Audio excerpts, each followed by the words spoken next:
Good afternoon and welcome to the Wilson Center. My name is Benjamin Gadan. I'm the director of the Latin America program. I'm thrilled to welcome you to today's event, OECD Expansion in Latin America, and to see so many familiar faces here in our in-person audience. I'm delighted also by the large online audience we have, a sign of the interest in the OECD and its agenda in the Americas. Membership in the OECD, or the Organization for Economic Cooperation and Development, is highly coveted as a signal to investors of a country's commitment to democracy and the free market. OECD members and the organization's formal partners represent nearly 80% of global trade and investment. Beyond the economic might of its members, the OECD is known for its contributions to good governance, to address urgent social, economic, and environmental challenges. In this context, it should come as no surprise that governments throughout Latin America are interested in joining this elite club. The region is home to 650 million people, blessed with vast natural resources, including minerals in high demand for green technologies, and has a central role to play in addressing the climate crisis by preserving its vast forests, including the Amazon rainforest. However, Latin America and the Caribbean are struggling to make governance improvements that would help the region escape from a decade of sluggish economic growth, fully recover from the devastating impacts of the COVID-19 pandemic, combat corruption, inequality, and organized crime, address overdependence on commodity exports, and unlock its extraordinary potential, including for increased trade. Helpfully, for the past 2 decades or so, the OECD has worked closely with Latin American and Caribbean governments through its regional program, supporting the development of sound policy, including in the sectors of education, in budget management, and in government transparency. So far, however, only 4 of the OECD's 38 members are Latin American countries, including Colombia, which joined in 2020, and Costa Rica, a member since 2021. That is why the announcement in 2022, formally inviting Argentina, Brazil, and Peru to begin the membership process, was so important. Which brings us to today's conversation. I'm thrilled to have the chance to hear the OECD's vision for Latin America and the Caribbean, and to learn from the perspectives of 2 of its Latin American member countries, Colombia and Costa Rica, and from one of the 3 candidate countries, Peru. Before that, I have the honor to welcome to the Wilson Center the OECD's Secretary General, Matthias Cormann, to the Wilson Center and to our Latin American program Dialogue. Secretary General Cormann, a former finance minister in Australia, was appointed Secretary General in 2021 and comes to us directly from the OECD headquarters in Paris. He will share his views on the role Latin America and the Caribbean play in this organization, why he has prioritized expanding membership in this strategic region to promote trade, democratic governance, and environmental sustainability worldwide and throughout the Americas. Later, we will hear from our terrific experts, including Minister Manuel Tovar, the Trade Minister of Costa Rica, Daniel Barco, the Vice Minister of Finance of Peru, Catalina Crane, a former senior presidential advisor from Colombia, who joins us online from Bogota, and Gita Kotari, the OECD Ascension Coordinator, who joins us virtually from France. For now, please join me in welcoming to Washington and to the Wilson Center the Secretary General of the OECD.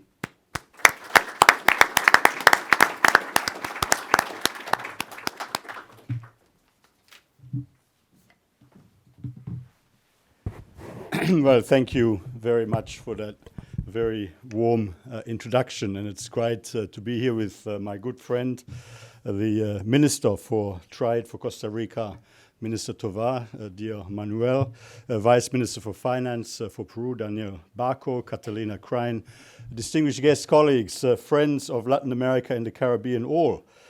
Thank you very much to the Wilson Center for hosting this event on Latin America's roadmap to OECD accession. The OECD is an international organization made up of like-minded market-based democracies which is committed to the development of better policies for better lives on the strong foundation of shared values. Indeed, we're committed to the development of policies to help improve the economic and social well-being of people around the world. We provide a forum for governments to work together, to learn from each other's successes and from each other's failures based on what the data and the evidence tells us. To work together to tackle shared global challenges and to work together to define standards and best practices across the broad range of economic, social and environmental policies. OECD standards and best practices have a global impact by serving as a reference point, as reference points indeed across many areas of economic, environmental and public governance.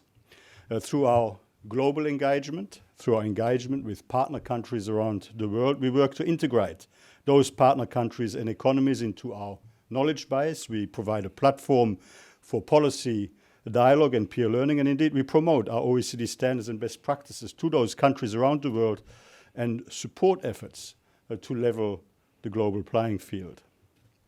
OECD accession is the most direct and systematic and comprehensive way to ensure adherence with the OECD's high standards and best practices. And participation in the OECD work, of course, then also helps to ensure that we benefit from the input from the broadest possible range of like-minded countries from around the world. That is how both accession candidate countries and the OECD both benefit from the accession process. Latin America and the Caribbean has been a long-standing area of priority focus for the OECD. Out of 38 current member countries, 4 are from Latin America: Chile, Colombia, Costa Rica and Mexico. And out of the 7 current accession candidate countries, a further 3 are from Latin America, with Argentina, Brazil and Peru going through the accession process as we speak. Together, these 7 countries account for about 80% of the GDP and just over 75% of the population of Latin America.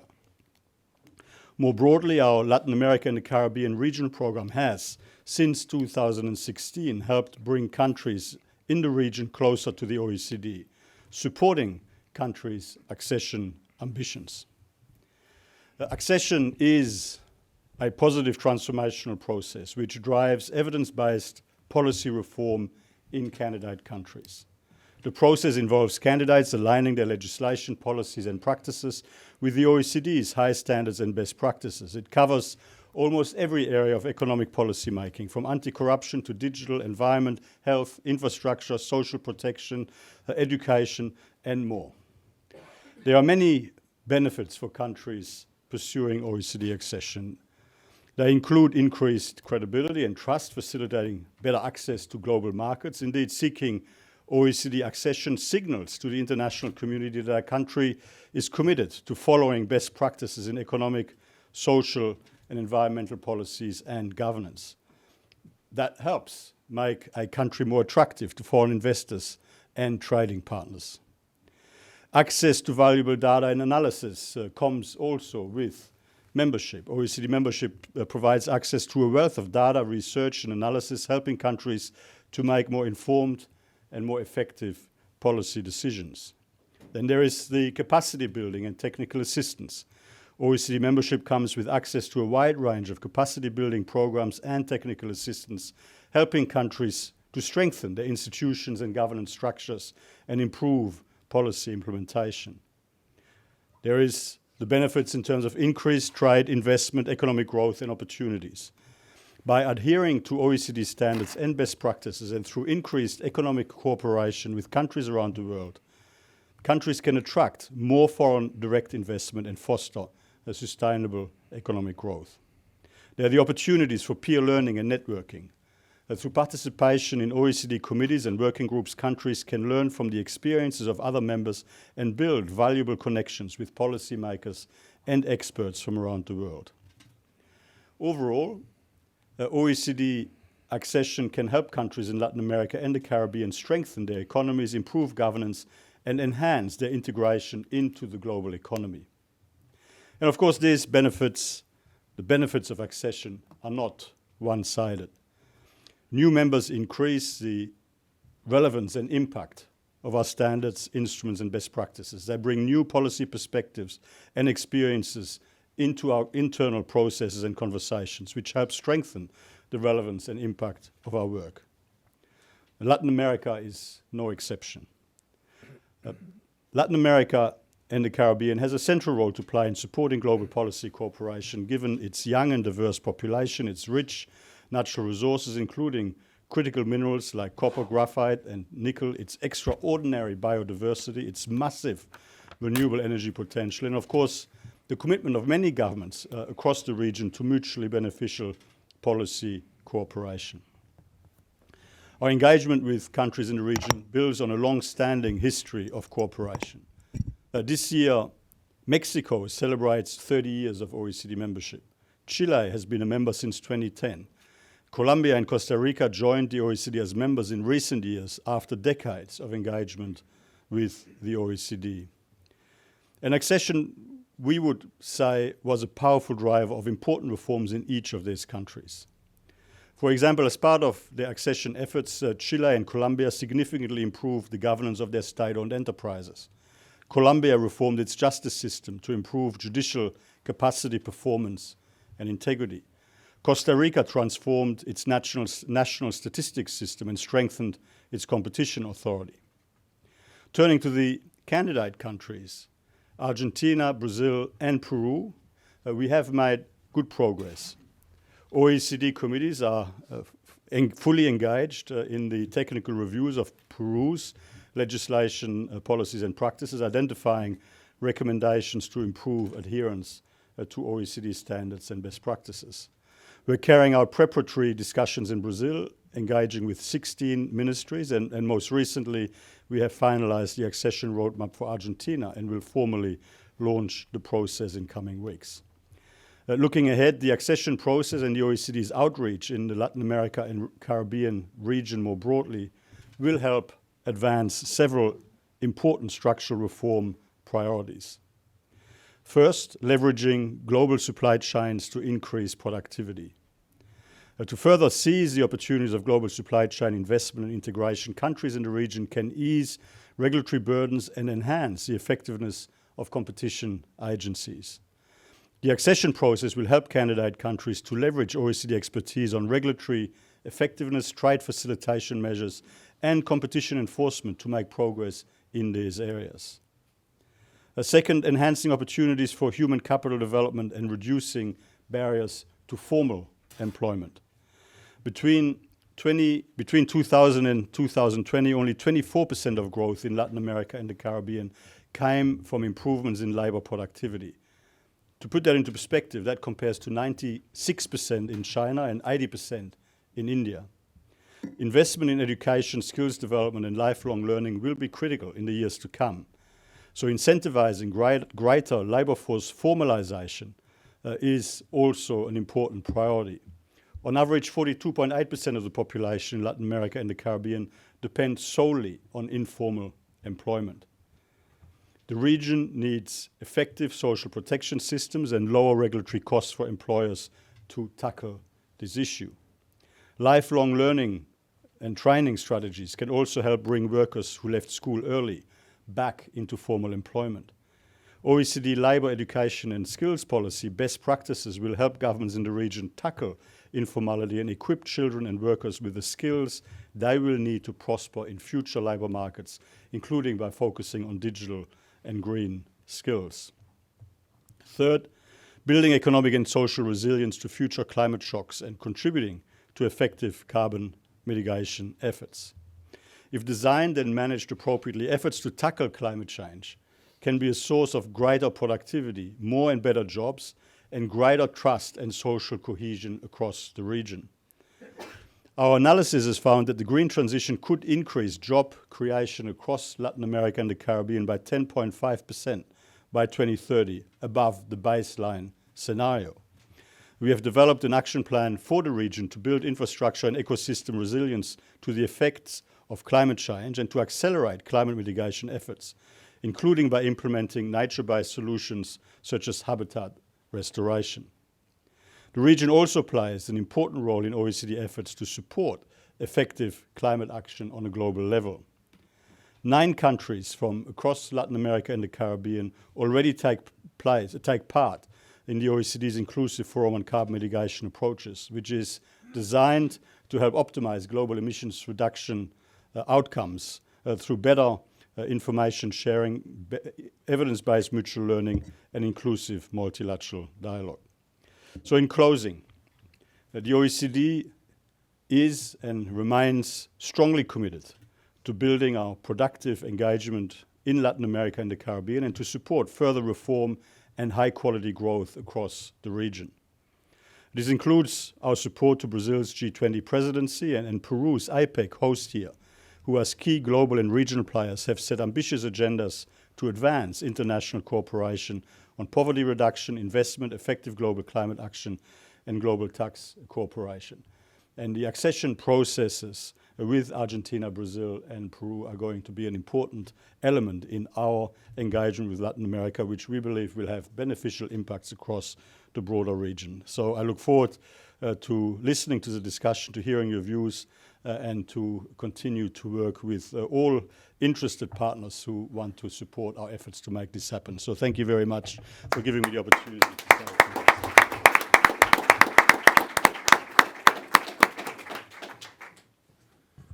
Excellent. Many thanks. We very much appreciate hearing directly from OECD leadership the vision for expansion in Latin America and the value of the OECD's presence and assistance. We're well aware that the international organization space has been rapidly shifting, and interest in different international organizations have waxed and waned. But I think we're all aware that OECD engagement has been consistent in the Americas throughout that time. I'm going to start, Manuel, with you, if I can.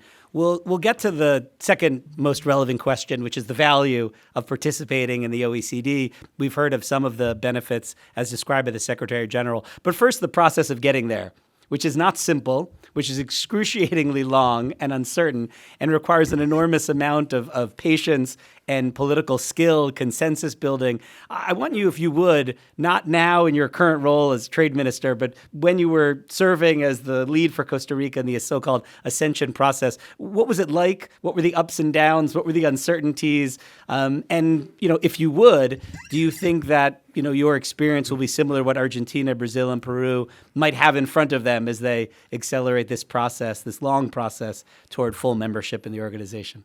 Thank you, Benjamin. I'm delighted to see so many friendly faces. Matthias, you said it well. I mean, let me just start with a brief introductory remark. And you mentioned international organizations, but there's international organizations and then there's the OECD. That's a unique organization like no other, data-driven. They advise the implementation of policy reforms based on evidence. It has a multidisciplinary approach from trade to waste management to anti-corruption to competition to chemicals to good governance of SOEs, you name it. Except defense, I would say any other policy issue is addressed in the OECD. And of course, it has a global outreach that certainly without the ambition to become a universal organization that might have the governance challenges like other international organizations as WTO or others, it does have a global outreach that wants to expand to Asia and the Pacific. We welcome Indonesia's request to become party. Of course, more Latinos and other areas of regions of the world.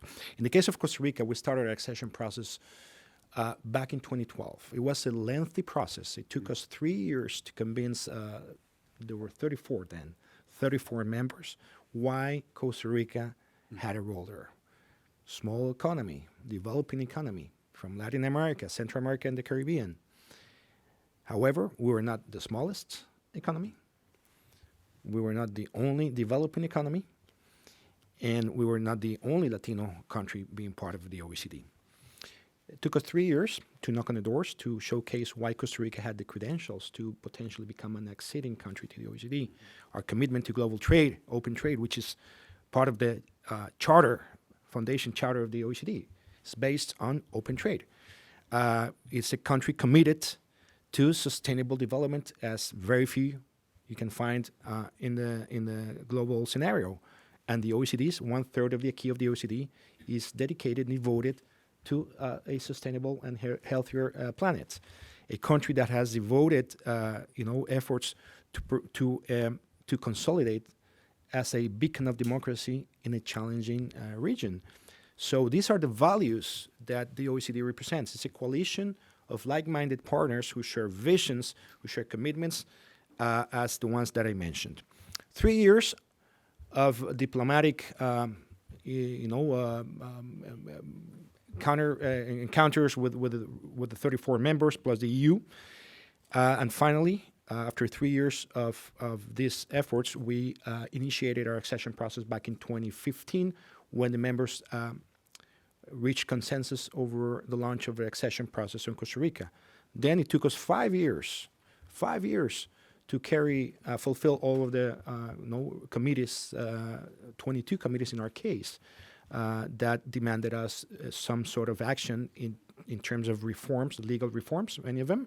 And for that, we moved quickly. We declared in Costa Rica the accession process to the OECD as a matter of public interest. So that allowed us to dedicate financial resources, political efforts, human resources, as a priority of the government to fulfill our accession process. At the same time, we established, not the government, but the government and Congress agreed to establish a congressional committee for OECD matters, which would eventually fast-track all the necessary reforms demanded by the specific committees to fulfill the criteria established by members. We passed over 12 bills, some of them long overdue reforms, some of them very painful, in just a year and a half. So that really helped us move, that fast-track procedure in Congress, the declaration of national interest of the process.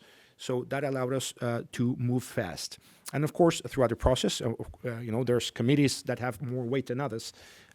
Some of them have more, I wouldn't say more importance, but more leverage than others. Some committees have hard law requirements, as for example, the anti-bribery working group, which the OECD has one of maybe the most ambitious anti-bribery convention international agreement that tackles bribery in international business transactions. So there, you have a room full of lawyers looking into how you implement these recommendations. Then you have other committees which assess your policies and those best practices based upon the best practices within the members. So it took us 5 years, and finally we fulfilled all the requirements with some post-accession commitments, which are some votes of trust by members in which you overcome, you get the check.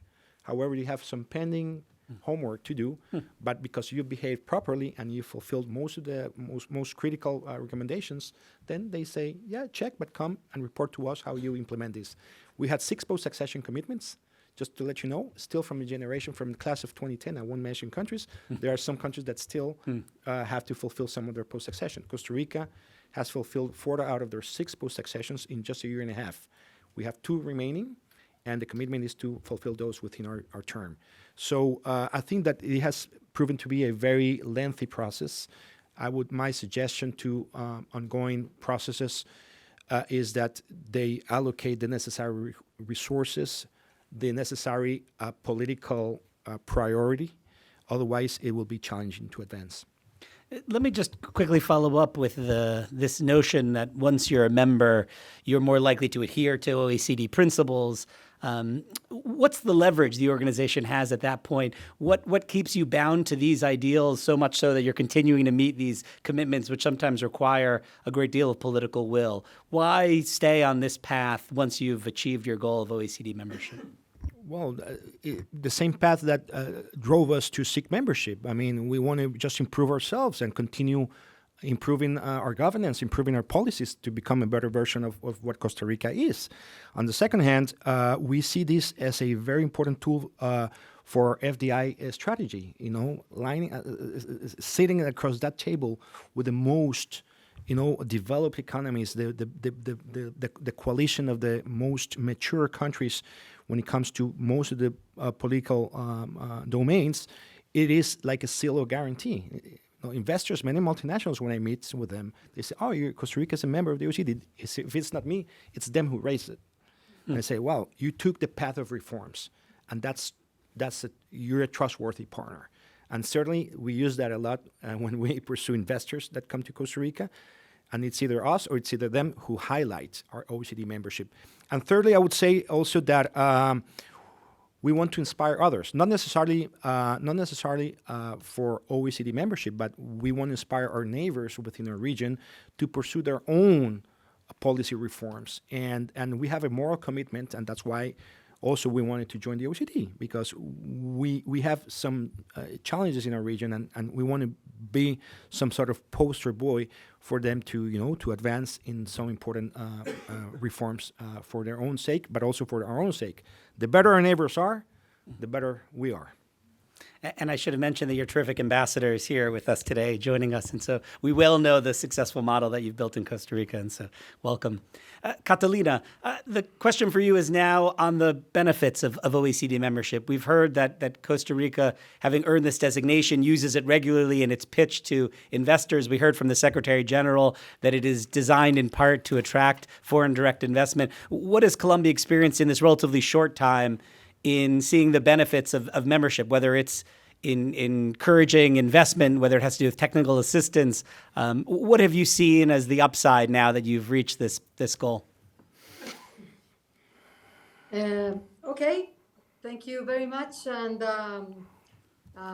brief salute to everyone in the room and Wilson Center for hosting this event. I'm glad to see very familiar faces, my good friend Manuel, Gita, who guided us through all the accession process. And I know there's also many friends in the audience.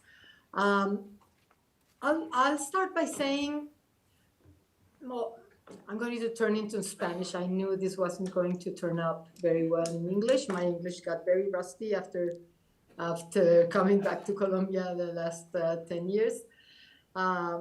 Entonces voy a pasar a español y voy a resumir brevemente los principales motivos que llevaron a Colombia a buscar el acceso a la OCDE. Ya el secretario general Corman ha dicho muchos de los motivos que son obvios y que instan a los países a buscar este arduo proceso. Para el caso de Colombia había tal vez dos motivos muy principales que voy a resumir, que los mencionaba permanentemente el gobierno y que los mencionaba en particular el presidente Santos cuando accedió a la presidencia en el 2010, cuando empezó a hablar del acceso de Colombia a la OCDE. Básicamente, un motivo esencial era el de establecer una agenda de reformas para el nuevo gobierno, para el gobierno que empezaba. Una agenda de reformas, además guiada por los mejores, comparándonos con los mejores y teniendo acceso a las mejores prácticas y al ejemplo de los países más desarrollados. El tener esta agenda de reformas que podría hacerse autónomamente por un gobierno, el tenerla además guiada y acompañada por un organismo externo, pues facilita en muchos casos ese proceso, el hecho de tener una meta final, un instigador externo para cumplir estas reformas, hace que se mantenga ese curso de reformas que muchas veces es difícil en un gobierno. Muchas veces porque algunas de estas reformas son importantes pero no urgentes y se van dejando para el final. Después yo creo que voy a mostrarles algunos ejemplos de algunas de ellas que hicimos que nunca habríamos hecho. Y en el caso colombiano también había otro motivo muy importante, porque pues no es un secreto que Colombia tenía o ha tenido un problema de reputación, un problema de imagen por la inseguridad, por el tema del conflicto armado que ha durado tantos años, pero por el otro lado tenía un manejo macroeconómico, un manejo económico muy sólido, muy consistente, además de una democracia tal vez una de las más antiguas de Latinoamérica. Pero estos dos temas tan positivos de alguna manera estaban subvalorados. Y para Colombia era muy importante este efecto de signaling, de señalamiento, de obtener este sello de calidad tal vez el más prestigioso que hay, para mejorar su imagen, para que se valorara también su verdadero, la realidad de su manejo económico. Pues en cuanto a los beneficios, efectivamente hicimos muchas reformas que no se habrían hecho si no hubiéramos estado en el proceso, reformas que eran difíciles internamente, reformas que eran, como dije, importantes pero no urgentes y que los gobiernos difícilmente las acometen o las van dejando de lado y las abandonan al primer obstáculo que encuentran. También se hicieron otras reformas que no se nos habían ocurrido, reformas que no sabíamos que necesitábamos. Y voy a decir, después tal vez voy a hablar de algunos de estos ejemplos de las reformas. Y pues las hicimos acompañados de este gran equipo asesor que se encuentra en la OCDE, tanto a través del secretariado como de los demás países miembros, con los que se establece una relación realmente muy, muy intensa, muy constructiva de colaboración. Creo que voy a seguir hablando a lo largo de esta charla sobre los beneficios, entonces no me voy a extender más ahora. Así que pero sí quería dejar muy claros cuáles fueron estos principales motivos para Colombia. Nos tomó el proceso parecido a lo que narraba Manuel, desde el 2010 hasta el 2013 para conseguir empezar el proceso de acceso, ser el tercer país latinoamericano que empezaba este proceso, y que efectivamente nos convertimos después de 8 años de acceso, 8 años de reformas. Creo que lo habíamos proyectado para 4 y como todo en la vida se prolonga mucho más allá de lo planeado. Pero también voy a decir una cosa última en este momento, y es que sabíamos que el proceso era casi tan valioso como tener el acceso, como ser miembros. El proceso era valiosísimo, como les dije, para la agenda del gobierno, y efectivamente así lo fue. Así que aunque fueron 8 años realmente yo creo que en Colombia, y eso lo han dicho muchos analistas, nunca se había emprendido una agenda de reformas tan ambiciosa, tan coherente y que se llevara a cabo realmente en un tiempo pues más largo de lo esperado, pero en un tiempo definido. Muchas gracias. Many thanks. I want to remind our audience here in person that we do have interpretation available with the equipment in the hallway. So if you didn't grab it on your way in, please feel free now to go outside and you can grab your headsets. Gita, I wanted to ask you about the challenges for the accession process, but also for OECD participation of the pendular politics in the Americas these days, of the relatively frequent changes in political party, often bringing into power individuals and political movements with in many cases, dramatically different views, including on issues of great importance to the OECD, on basic macroeconomic management, trade policy, and down the line. What has that meant in general for the OECD, globally, and in particular in Latin America? And then maybe specifically for the 3 countries. I think, as we know, Peru has seen several changes in its presidency in recent years. Brazil, a dramatic shift after the last presidential election, and Argentina, the very same experience. What are the challenges, again, that presents for the secession process? What are the challenges for the organization when political changes occur in member states? Thanks for the question, which is a very good question. Maybe a few words of introduction. So my name is Gita Katari. I'm the OECD Accession Coordinator, and what we do is we support candidate countries through the OECD accession process. So since 2007, we've worked with 9 different countries, including Chile, Colombia, and Costa Rica, on their journey to OECD membership, as Catalina and Manuel have talked about. And we're now supporting 7 more countries on their journey, including Argentina, Brazil, and Peru. And one thing that I want to highlight at the beginning is that accession is a step which is taken after many other phases of cooperation with countries in the region.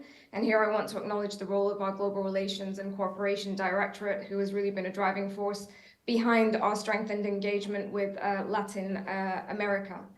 In terms of the accession process itself, and then I'll come on to political changes and how that affects the process. But we've talked quite a bit about benefits of OECD membership. But one of the benefits of membership is actually the accession process itself, and quite a few people have talked about that already. How the accession process serves as a catalyst for reform through presenting a 360-degree review of policies in pretty much every area of government policymaking, as Manuel said, through evidence-based recommendations from different OECD committees based on alignment with OECD standards and best practices. When Chile was in the process of joining the OECD, President Bachelet mentioned that the OECD is often described as a club of rich countries, but she said, quite rightly, I think, that it's not a club of rich countries. What it is a club of best practices. It's a community that's characterized by shared values, shared standards, shared goals, where countries can learn from each other. And the accession process is really the epitome of that method of learning from each other. And accession candidate countries benefit from this in-depth review and diagnosis of where can you improve your policy making to align through alignment with OECD standards and best practices. So in the accession process, we look not only at legislation, but also how legislation and policies are being implemented in practice. So this is, as Manuel and Catalina have mentioned, it's a unique opportunity to have a consolidated reform agenda with a sense of momentum through the process and also an external expert voice that supports the country in adopting reforms, which are sometimes difficult and which sometimes touch on vested interests and require a lot of political capital in order to move that reform agenda forwards. Importantly, there's no fixed timeline for OECD accession. It depends on the pace of reform.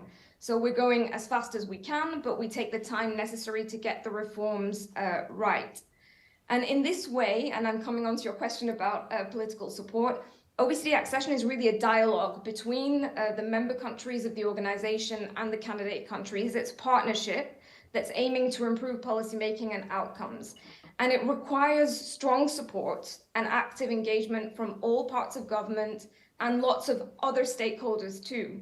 So we need Congress in terms of legislative reforms, but we also need the private sector, we need trade unions, we need civil society to be on board, and we need the general public to be supportive of the goal of OECD membership and the goals of the reforms that are being adopted.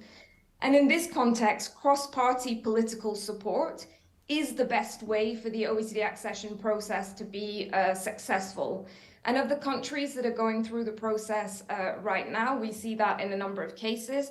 Peru is a very good example. There have been a number of political changes. There are developments at the moment in Peru, which are not always easy, but at the same time, we're still seeing advances in the technical reviews because the OECD accession agenda is something that benefits from support across the political spectrum. So this is the best way to ensure that the success of the process and the smooth functioning of the process and the quickest path to OECD accession. Now, that doesn't mean that where we have a situation where there are political changes that OECD accession cannot also be successful. Because when you look at the array of areas that we're working with in OECD accession, there's something for everyone in there. There are many different policy goals which can be supported by OECD accession. So we're working actively with the Brazilian administration to look at how could the administration use OECD accession to support its reform priorities, which may be different from the reform priorities of a previous administration. So I think this is something which is important to emphasize in terms of the OECD accession process. It will be smoother and faster if there is really broad cross-party support, but there's something in there for everybody, and everybody can gain something from this process of moving towards OECD membership. Excellent. Many thanks. Daniel, the discussion so far has referenced the importance of building coalitions to support the ascension process, to support the kinds of structural reforms that are required. Peru, as we just heard from Gita, has experienced several political transitions in recent years and is notoriously divided right now, both in Congress and Peruvian society. For many people, it seems like an unusual moment for Peru to be pursuing something as complex as OECD membership, and there's plenty of observers who thinks that until there's more cohesion and stability in the Peruvian political system, that it's silly to even discuss this process. On the other hand, we've been told now several times that the process itself has great value in building cohesion and building consensus. What's your view from the ministry, as a close observer and participant in Peruvian politics, of this moment in Peru and whether this is a practical time to be engaging in this membership process? Excelente, muchas gracias. ¿Se escucha, verdad? Sí, por Sí, efectivamente es un momento, digamos, los últimos 8 años, diría yo, han sido momentos de mucha volatilidad política en el país, ¿no? Y efectivamente lo que se ha evidenciado es que hay fragmentación política y social, hay por lo tanto objetivos que no logran consensuarse. Sin embargo, también creemos que hay ciertos valores y principios que necesitan mantenerse y ciertos objetivos que necesitan ser perseguidos si queremos el bienestar del país en el largo plazo, ¿no? O sea, la historia, digamos, económica te señala cuál es el camino, ¿no? Que es el de proveer empleos productivos y de acumular riqueza. Y eso es algo que yo creo el proceso de acceso a la OECD nos puede mostrar, nos puede ayudar a hacer, ¿no? Además, nos puede ayudar a generar, yo pienso que se necesita una narrativa justamente, ¿no? Que esté alrededor de esos objetivos, ¿no? Del trabajo productivo, del funcionamiento del mercado, del buen funcionamiento del Estado para complementar también ese funcionamiento del mercado, ¿no? Entonces, el proceso de adhesión a la OECD justamente nos puede proveer esa narrativa que necesitamos para que la sociedad, ¿no? Porque no se trata solamente de la política, se trata de que la sociedad se pueda unir en torno a esos valores, ¿no?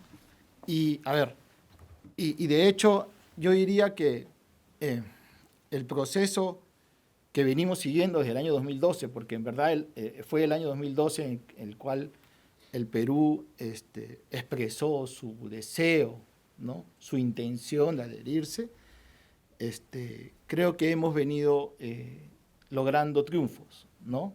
Puede ser que todavía efectivamente no hemos seguido un proceso tan rápido como el de Costa Rica, ni tampoco como el de Colombia. Sin embargo, también es importante ver aquellas cosas que sí hemos logrado durante este proceso de adhesión, ¿no? Y, por ejemplo, puedo traer ejemplos concretos. Además, decir de que en el año 2012, cuando Perú expresó su deseo de adherirse, Perú era una economía que crecía fuertemente, ¿no? Que crecía a tasas de 6%, y con características además muy importantes, como estabilidad macroeconómica, apertura comercial, garantías sobre las inversiones, ¿no? Sin embargo, Perú deseaba, de todas maneras, embarcarse en un proceso de reformas adicional. ¿Por qué?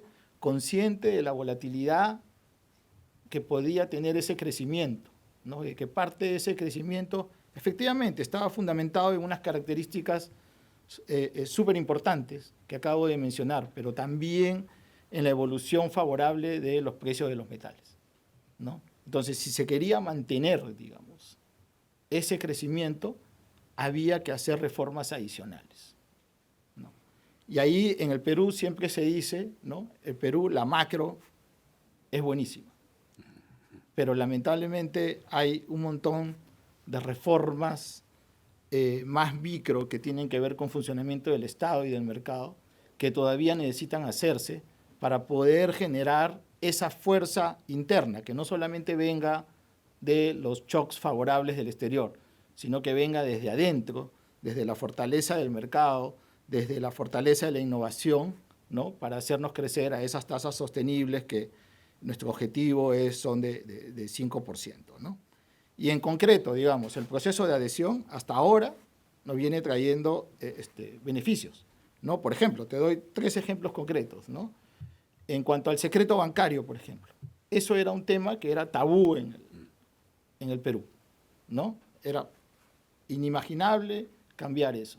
Sin embargo, a través del proceso de adhesión, logró discutirse, ¿no? Una reforma para poder pues, tener un equilibrio entre la seguridad que deberían tener los depositantes, pero también poder tener prácticas anticorrupción, prácticas antielusión tributaria, ¿no? Entonces, se trataba de un equilibrio. Otro ejemplo, en educación, ¿no? El hecho de que Perú se compare ahora, y esto es muy importante, creo que otros lo han venido remarcando, ¿no? El compararse, ¿con quién me comparo? Es muy importante. El Perú compararse con los países de la OECD era muy importante en términos de educación.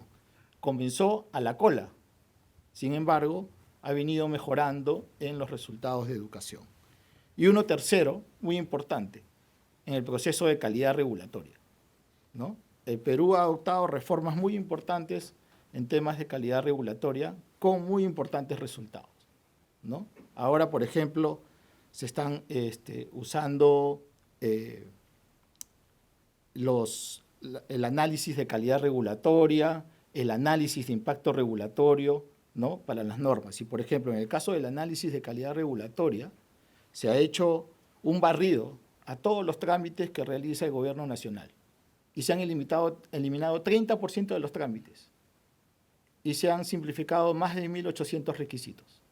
Entonces, creo que eso es un impacto importante y concreto del proceso de adhesión. Manuel, we heard from Gita that the OECD would rather not think of itself as a club of rich countries, but a club of best practices. But it is a club of mostly rich countries.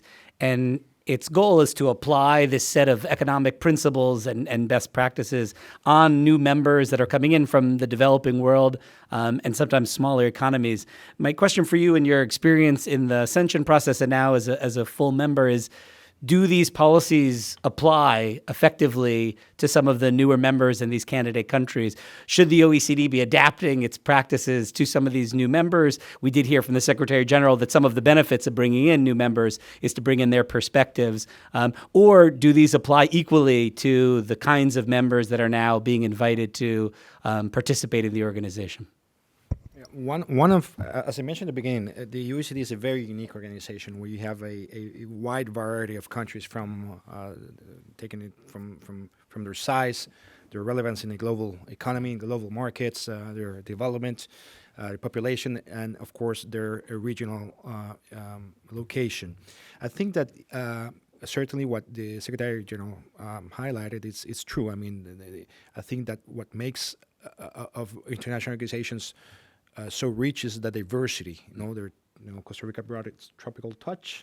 The Japanese have their Japanese way of dealing with things. The Germans with and the Swiss with their own view. So I think that certainly that the diversity, the regional diversity, makes of the OECD a better organization, which brings different approaches to address issues. However, there is certainly a set of standards that countries should meet to become finally party of the organization. They don't have, the OECD does not have a mechanism to expel those that misbehave or countries that don't follow their commitments. But certainly there is a moral imperative to fulfill the commitments that members took when they joined the organization. You have to show willingness and capability of undertaking reforms.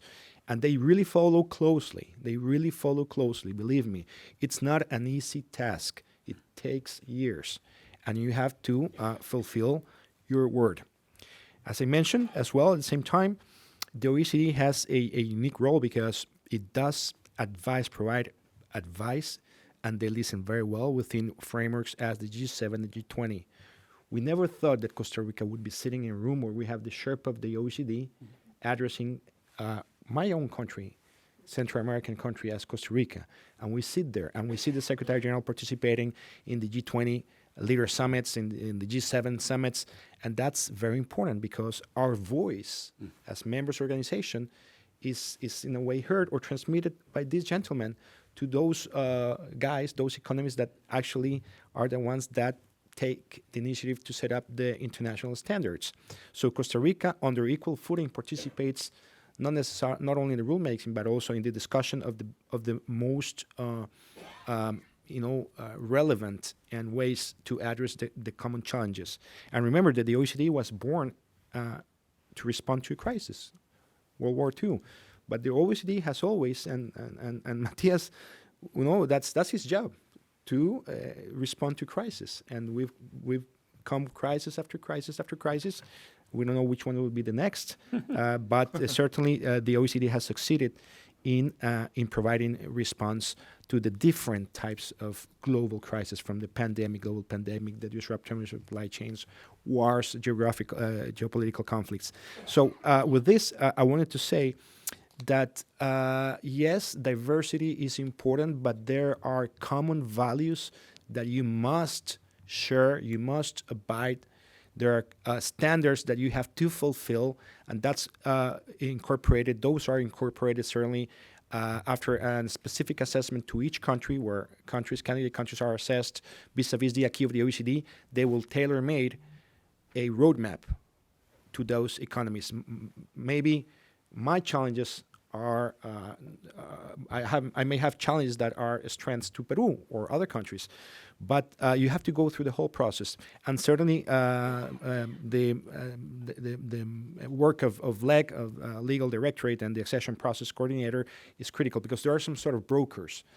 They don't work for the accession countries. They have to ensure that acceding countries meet the standards set forth by the committees, but at the same time, they try to ensure that committees understand that this country has the enough willingness to fulfill, if not now, over time, in the shortest time frame, the commitment. So there are some kind of brokers that try to approach member countries' candidates with the members themselves. Catalina, you promised to share more insights on the benefits of OECD membership. I think it'll be important to keep those in mind for Argentina, Brazil, and Peru over the next few years as the process continues and is certainly painful or difficult at times. So I would love to hear it, particularly in the context of, as I mentioned, a diversification of international institutions, many of which, maybe all of which, are less demanding.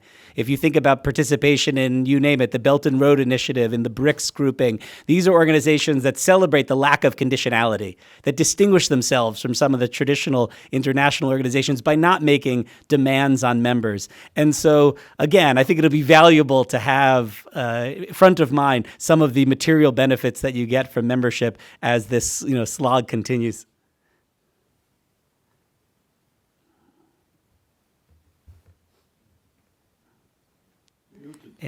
No la escuchamos. Gracias. Bueno, sí. Decía que después de ya 4 años de habernos convertido en miembros plenos, yo creo que es evidente, son evidentes muchos de los beneficios para el país. Uno de los que buscábamos, esto de compararnos contra los mejores, de tener como una vara muy alta de comparación, al principio generaba rechazo. ¿Por qué nos vamos a comparar con unos países que son tan diferentes de nosotros, que son mucho más ricos que nosotros, que tienen una trayectoria tan diferente y de muchos años atrás? Y eso generaba cierto rechazo, pero finalmente ese principio de estarse comparando, de estarse sometiendo a esta vara de medición tan exigente como es la OCDE, ha ido permeando en Colombia. Y yo creo que ha logrado algo que es muy, muy importante, y es que ha mejorado la calidad de la discusión pública, precisamente bueno, este principio tan importante de la OCDE del data o de evidence-based decisions, evidence-based policies. Eso va permeando. Hoy en día, en el discurso del gobierno, en el discurso de los políticos, de los periodistas, ya se hace referencia permanentemente a cifras objetivas, a diagnósticos que ha producido la OECD. Hoy en día todo el mundo echa mano de las gráficas que conocemos tanto, con las barritas que ponen en rojo el país y nos permite compararnos y ver cómo estamos y cómo hemos evolucionado. Hoy en día la OECD es casi que un household name en Colombia y creo que eso era algo de lo que se buscaba. Y eso es muy, muy importante, porque como digo, ha mejorado la calidad de la discusión pública. Eso es un objetivo que no sé si si lo buscábamos inicialmente, pero es muy evidente. Yo lo veo como algo de lo que nos ha dejado este proceso y que tenemos ya también por ser miembros. Otro de los beneficios de ser miembros, yo creo que a pesar de que la OECD, como todos sabemos, es soft law, no tiene mecanismos de sanción por no cumplir los compromisos, los estándares, sí genera, como decía Manuel, un imperativo moral, un compromiso moral de por lo menos explicar por qué se hacen las cosas y buscar explicarlos a través de evidencia y argumentos y datos.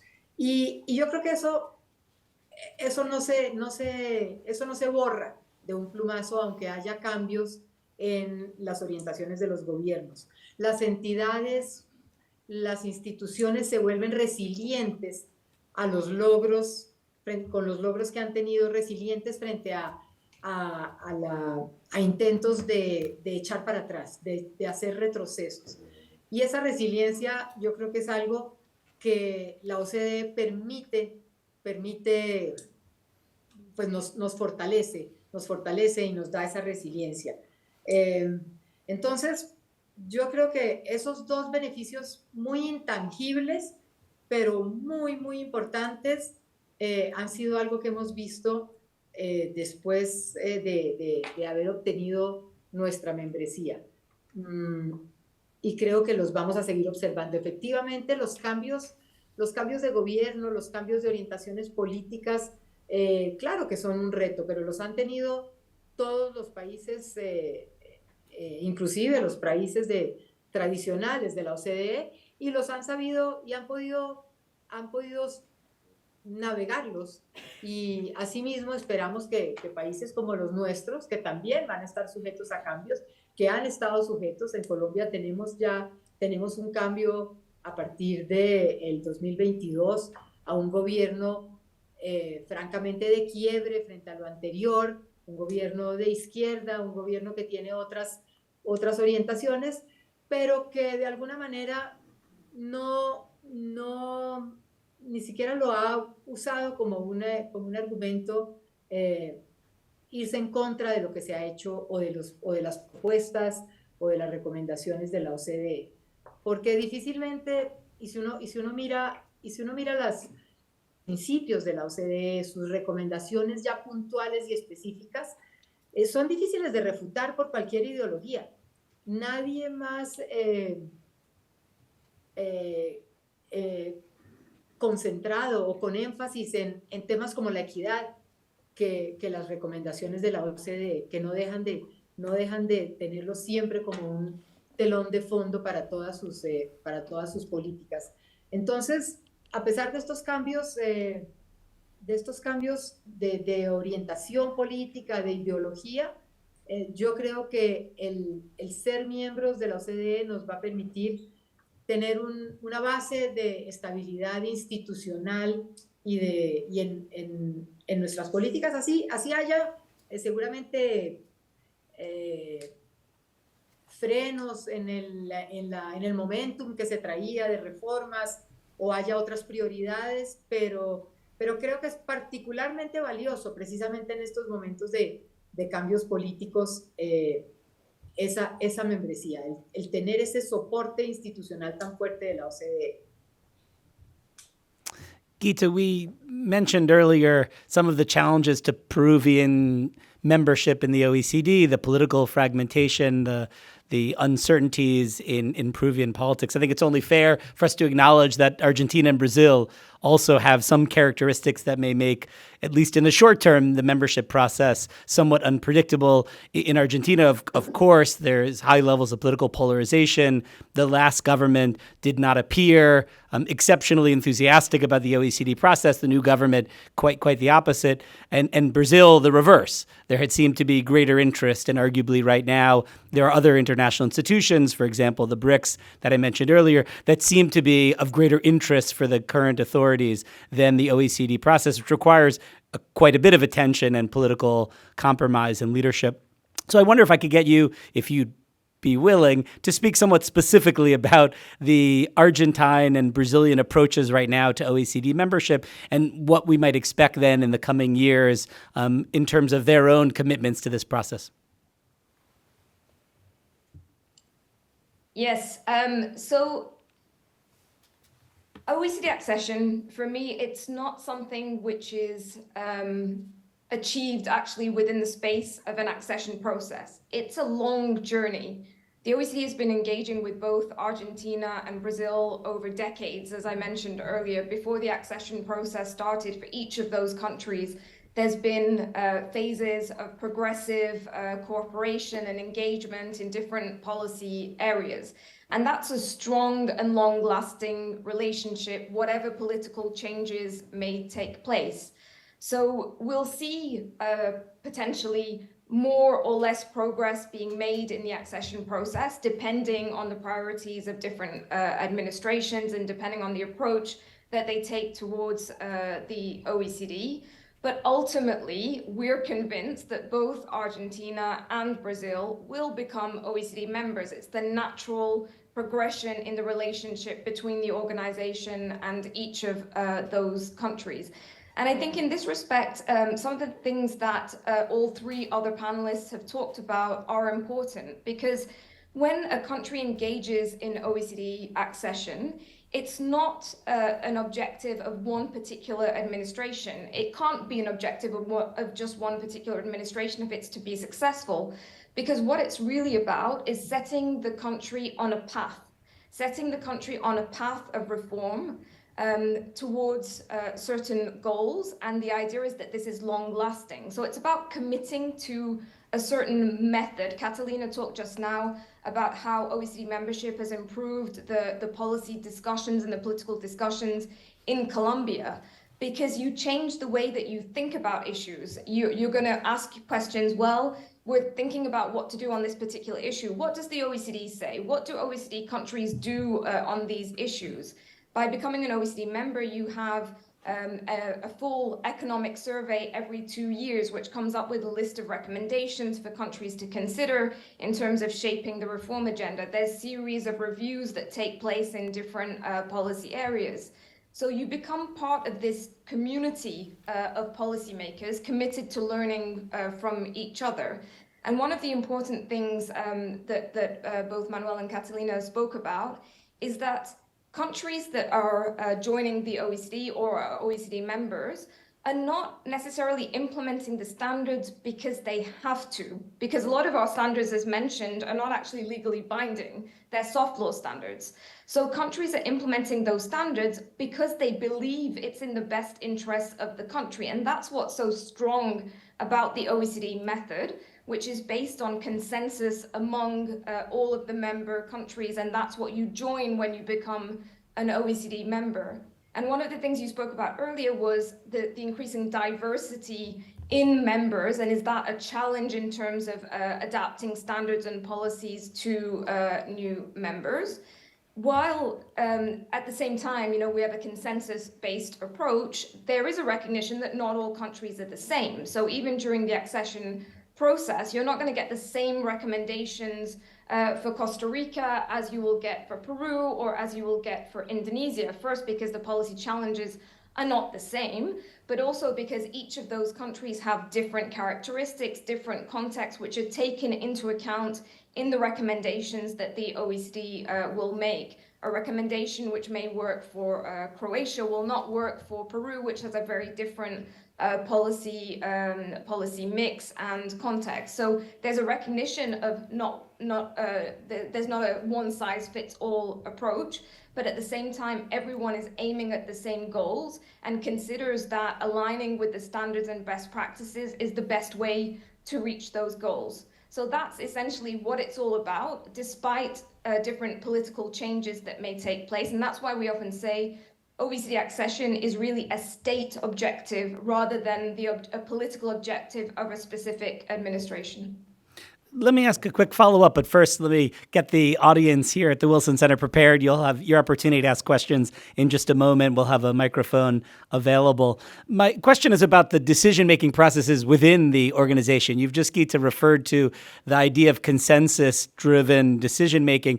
We see, for example, in the G7 that there is a relatively easy process in coming to consensus, and quite the opposite increasingly in the G20, for example, given the diversity of views, particularly in light of some global developments in recent years.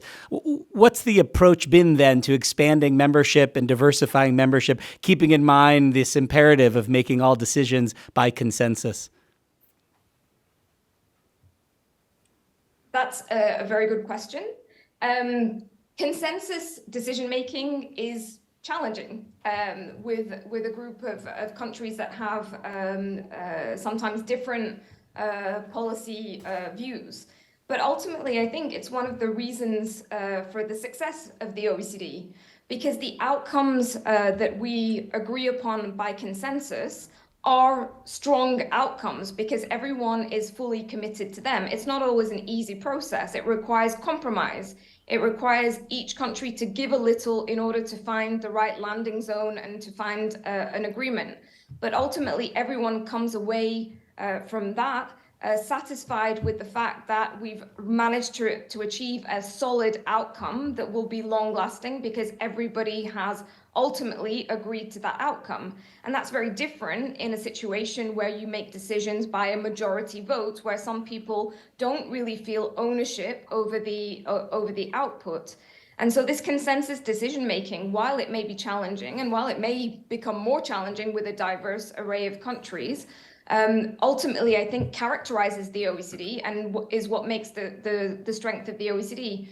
Maybe one other point is that one of the things that we talk about within the OECD is this idea of like-mindedness, the idea that even if countries are quite different and have different characteristics, we all believe in certain goals and we all believe in certain ways of doing things, which includes this idea of compromise in order to reach an agreement among the members.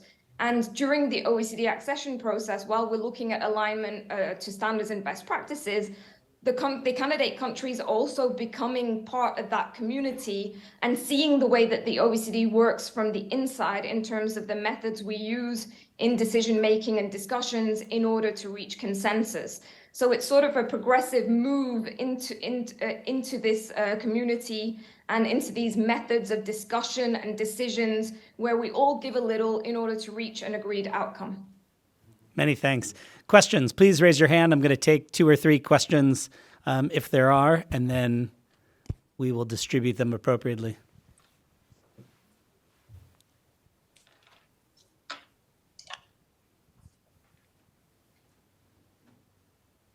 Please. Hector Castro. Hi, good to see you, Benjamin.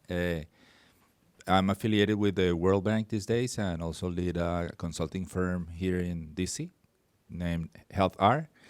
Hola, Catalina. I am Colombian by origin, so I just want to make 2 comments instead of a question, actually, about the benefits regarding the accession of Colombia into the OECD. I was part of the technical team at the Ministry of Health supporting some of the things that happened, and I would say that one of the benefits is the transparency and predictability of policy making, regulation, and decision making, you name it, at the Colombian FDA level, in BIMA, at the health technology assessment process for technologies to be listed in the benefits packages.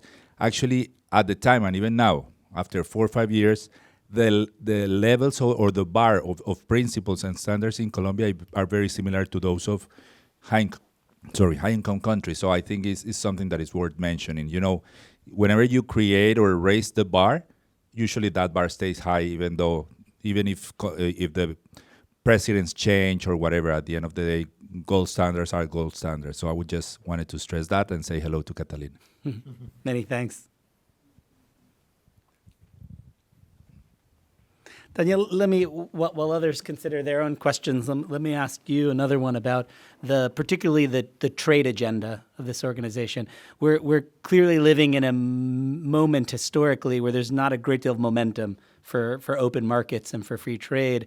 That includes in this city, in Washington, and the World Trade Organization itself is clearly struggling to perform its historic role.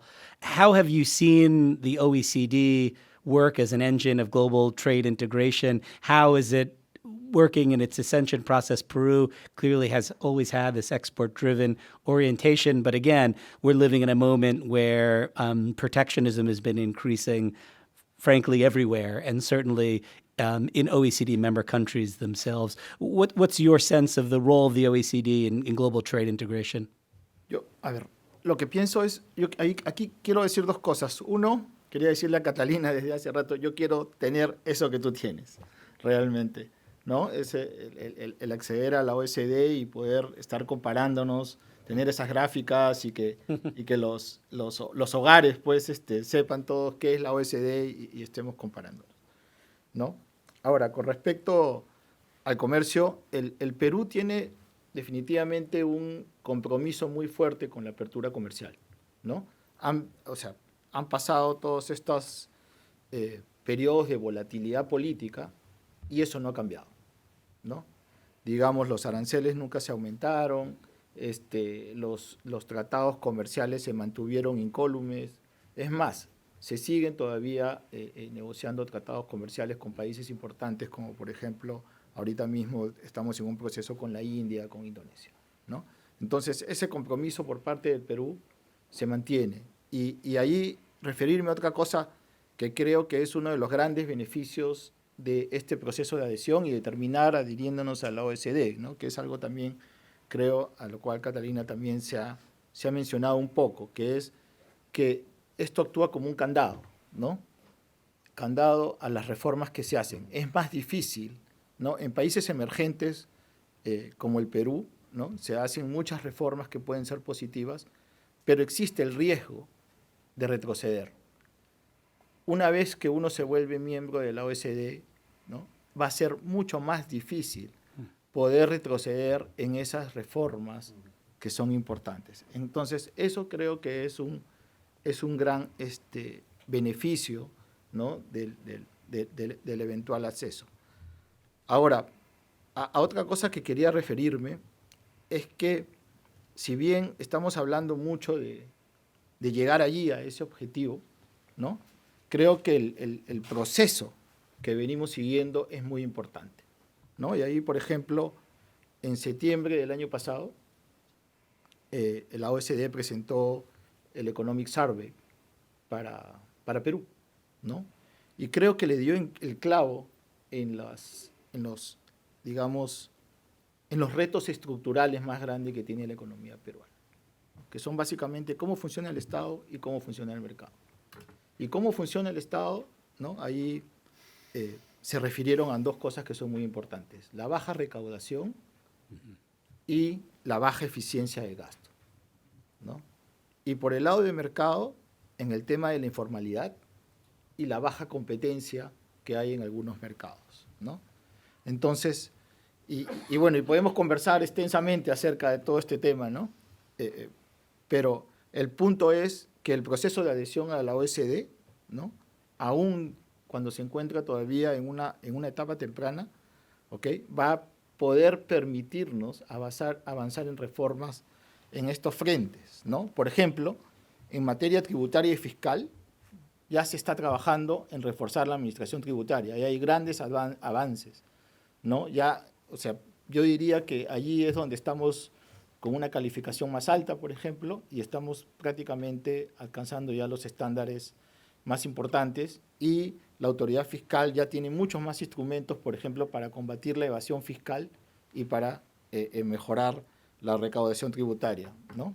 Y en términos del mercado, por ejemplo, también, ¿no? Ahora estamos aplicando los mejores estándares para la legislación de la competencia. Los estamos adoptando todavía, ¿no? Estamos en ese proceso, pero es muy importante, creo yo, eso para el país.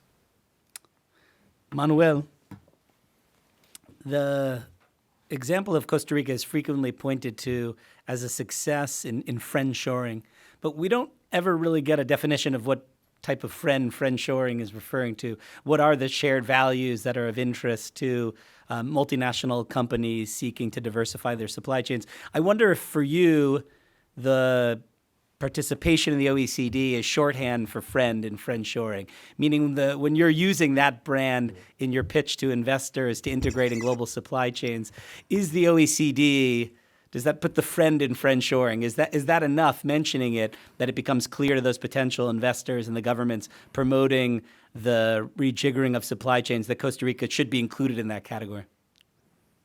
Well, it is not us who have coined the term friendshoring. It is partners and some multinationals and partner countries that have expressed that, manifested that Costa Rica meets whatever friendshoring means, the standards of friendshoring.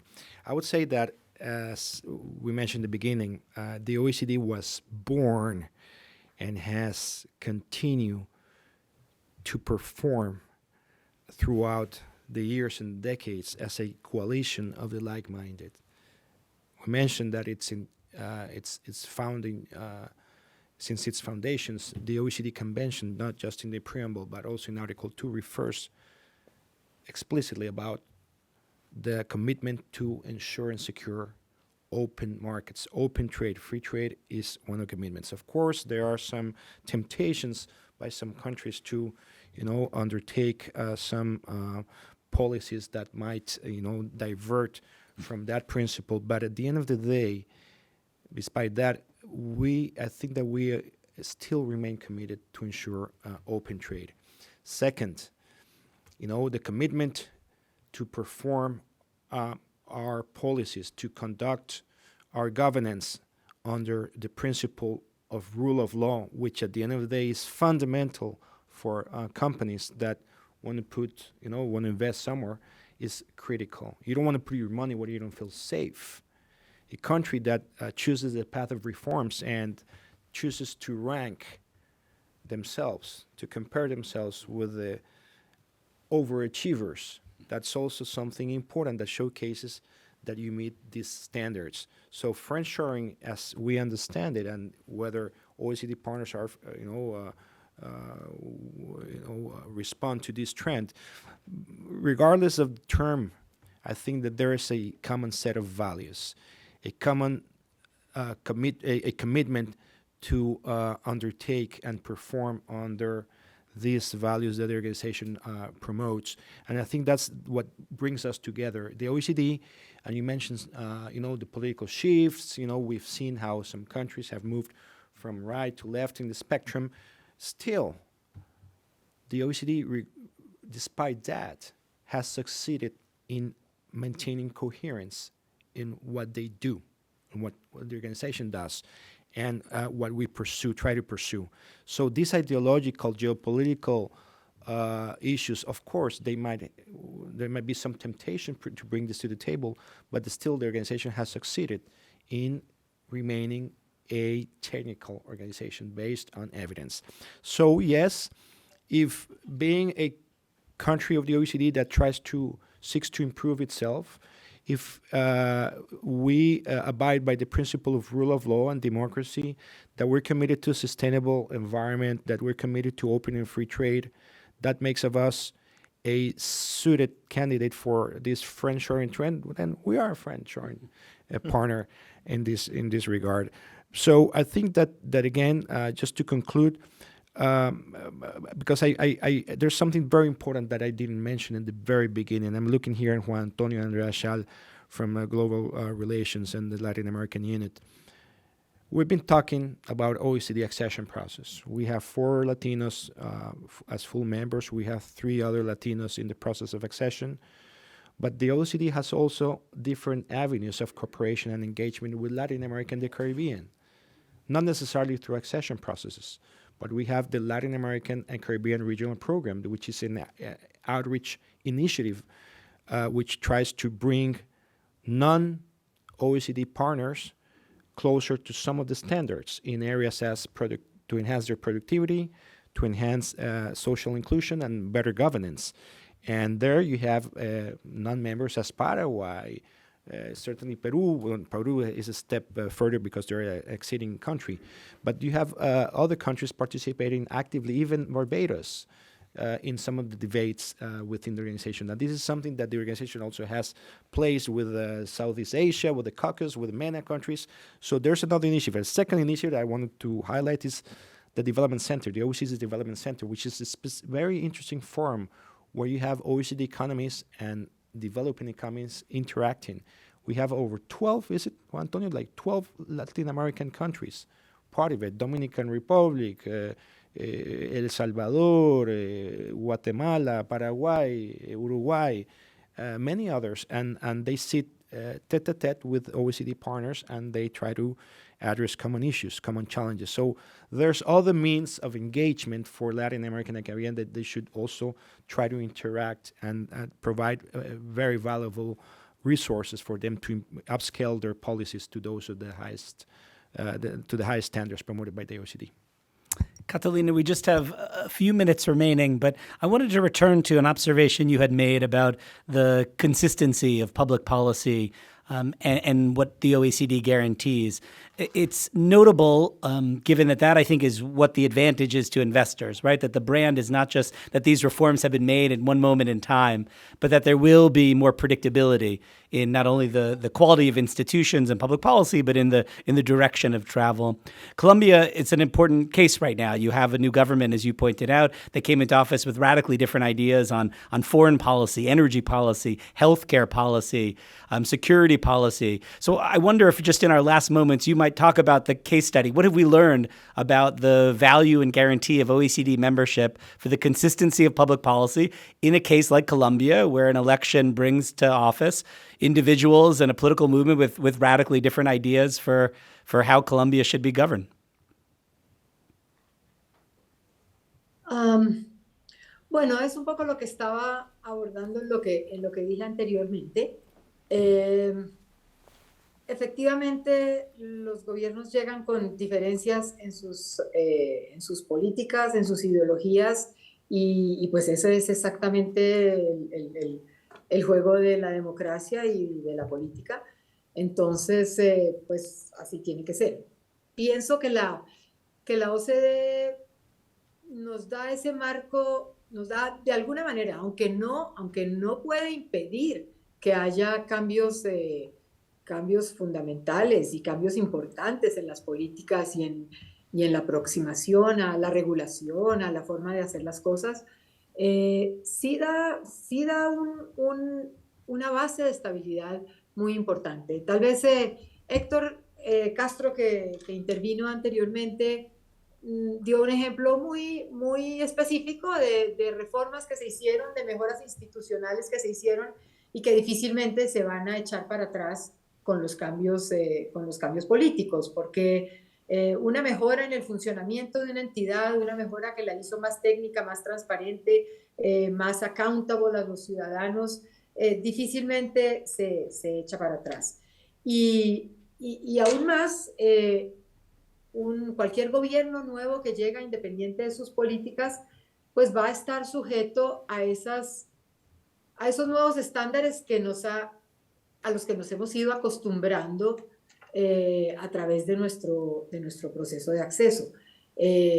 Estas prácticas, estos principios que acabo de mencionar, de transparencia, de accountability, de evidence-based decision making, son cosas que se van entrando en la práctica de un gobierno y que y que no se echan para atrás por un cambio político o por una ideología. Y ese es uno de los enormes beneficios que trae la OCDE. Entonces, pues si bien la OCDE no nos hace impermeables al retroceso, no nos hace impermeables a los cambios posiblemente en logros que se hayan que se hayan obtenido, o logros que un gobierno consideró logros y otro gobierno no lo considera de la misma manera o no le da el mismo énfasis, sí nos va acostumbrando a ciertas prácticas, a ciertos principios. Como Gita decía, esto es un proceso muy largo que todavía lo están viviendo los países que son miembros desde hace muchos años. Es la creación de una cultura de las buenas prácticas, de una cultura de la transparencia, es que compararse con los otros es ya una señal de transparencia.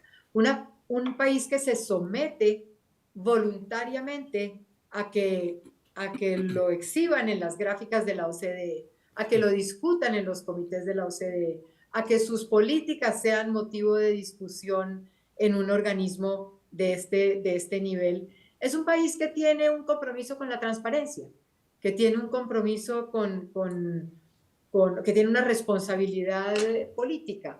Entonces, independientemente de las ideologías, hay cosas que no se echan para atrás y hay cosas que se van logrando o que han ido empezando a permear nuestra cultura institucional que creo que son valiosísimas y que no las perderemos.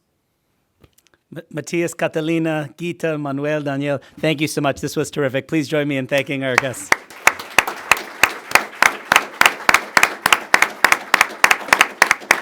And thank you very much for your interest.